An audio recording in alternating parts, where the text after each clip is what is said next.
हर महादेव दोस्तों, स्वागत है आपका हमारे YouTube चैनल पर। आज की वीडियो में हम सुनेंगे शिव महापुराण श्री रुद्र संहिता द्वितीय खंड का 15वां अध्याय, सती की तपस्या। ब्रह्मा जी बोले, हे नारद, एक दिन मैं तुम्हें लेकर प्रजापति दक्ष के घर पहुंचा। वहां मैंने देवी सती को उनके पिता के साथ बैठा देखा। मुझे देखकर दक्ष ने आसन से उठकर मुझे नमस्कार किया। तत्पश्चात सती ने भी प्रसन्नता पूर्वक मुझे नमस्कार किया। हम दोनों वहां आसन पर बैठ गए। तब मैंने देवी सती को आशीर्वाद देते हुए कहा, सती, जो केवल तुम्हें चाहते हैं और तुम्हारी ही कामना करते हैं, तुम भी मन में उन्हीं को सोचती हो और उसी के रूप का स्मरण करती हो। उन्हीं सर्वज्ञ जगदीश्वर महादेव को तुम पति रूप में प्राप्त करो, वे ही तुम्हारे योग्य हैं। कुछ देर बाद दक्ष से विदा लेकर मैं अपने धाम को चला गया।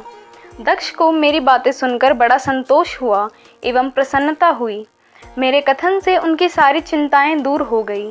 धीरे धीरे सती ने कुमार अवस्था पार कर ली और वे युवा अवस्था में प्रवेश कर गई। उनका रूप अत्यंत मनोहारी था। उनका मुख दिव्य तेज से सुशोभित था। देवी सती को देखकर प्रजापति दक्ष ने उनके विवाह की चिंता करने लगे। तब पिता के मन की बात जानकर देवी सती ने महादेव को पति रूप में पाने की इच्छा अपनी माता को बताई। उन्होंने अपनी माता से भगवान शंकर को प्रसन्न करने के लिए तपस्या करने की आज्ञा मांगी। उनकी माता ने आज्ञा देकर घर पर ही उनकी आराधना प्रारंभ कर दी। आश्विन मास में नंदा अर्थात प्रतिपदा, षष्ठी और एकादशी तिथियों में उन्होंने भक्ति पूर्वक भगवान शिव का पूजन कर उन्हें गुड़, भात और नमक का भोग लगाया व नमस्कार किया।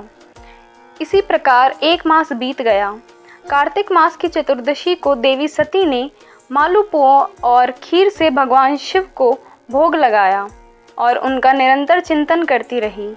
मार्गशीर्ष मास के कृष्ण पक्ष की अष्टमी को वे तिल, जौ और चावल से शिवजी की आराधना करती और घी का दीपक जलाती। पौष मास की शुक्ल पक्ष सप्तमी को पूरी रात जागरण कर सुबह खिचड़ी का भोग लगाती। माघ की पूर्णिमा को रात भर वे शिव आराधना में लीन रहती और सुबह नदी में स्नान कर गीले वस्त्रों में ही पुनः पूजा करने बैठ जाती थी। फागुन मास के कृष्ण पक्ष की चतुर्दशी तिथि को जागरण कर शिवजी की विशेष पूजा करती थी। उनका सारा समय शिवजी को समर्पित था। वे अपने दिन रात शिवजी के स्मरण में ही बिताती थी। चैत्र मास के शुक्ल पक्ष की चतुर्दशी को वे ढाक के फूलों और दवनों से भगवान शिव की पूजा करती थी। वैशाख मास में वे सिर्फ तिलों को खाती थी। वे नए जौ के भात जो शिव पूजा करती थी। ज्येष्ठ मास में वे भूखी रहती और वस्त्रों तथा भटकटैयों के फूलों से शिव पूजन करती थी। आषाढ़ मास के शुक्ल पक्ष की चतुर्दशी को वे काले वस्त्रों और भटकटया से रुद्रदेव का पूजन करती थी। श्रावण मास में यज्ञोपवीत वस्त्रों द्वारा तथा कुश आदि से वे पूजन करती थी। भाद्रपद मास में विभिन्न फूलों व फलों से शिव को प्रसन्न करने की कोशिश करती। वे सिर्फ जल ही ग्रहण करती थी। देवी सती हर समय भगवान शिव की आराधना में ही लीन रहती थी। इस प्रकार उन्होंने दृढ़तापूर्वक नंदा व्रत को पूरा किया। व्रत पूरा करने के पश्चात वे शिवजी का ध्यान करने लगी। वे निश्चित आसन में स्थित हो निरंतर शिव आराधना करती रहीं। हे नारद, देवी सती की इस अनन्य भक्ति और तपस्या को अपनी आंखों से देखने में विष्णु तथा अन्य सभी देवी देवता और ऋषि मुनि वहां गए। वहां सभी ने देवी सती को भक्तिपूर्वक नमस्कार किया और उनके सामने मस्तक झुकाया। सभी देवी देवताओं ने उनकी तपस्या को सराहा। तब सभी देवी देवता और ऋषि मुनि मेरे और विष्णु सहित कैलाश पर्वत पर पहुँचे। वहाँ भगवान शिव ध्यान मग्न थे। हमने उनके निकट जाकर दोनों हाथ जोड़कर उन्हें प्रणाम किया तथा उनकी स्तुति आरंभ कर दी। हमने कहा, प्रभु, आप परम शक्तिशाली हैं।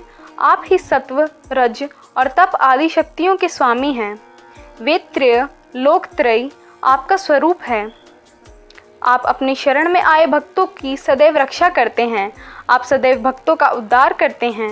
हे महादेव, हे महेश्वर, हम आपको नमस्कार करते हैं। आपकी महिमा जान पाना कठिन ही नहीं असंभव है।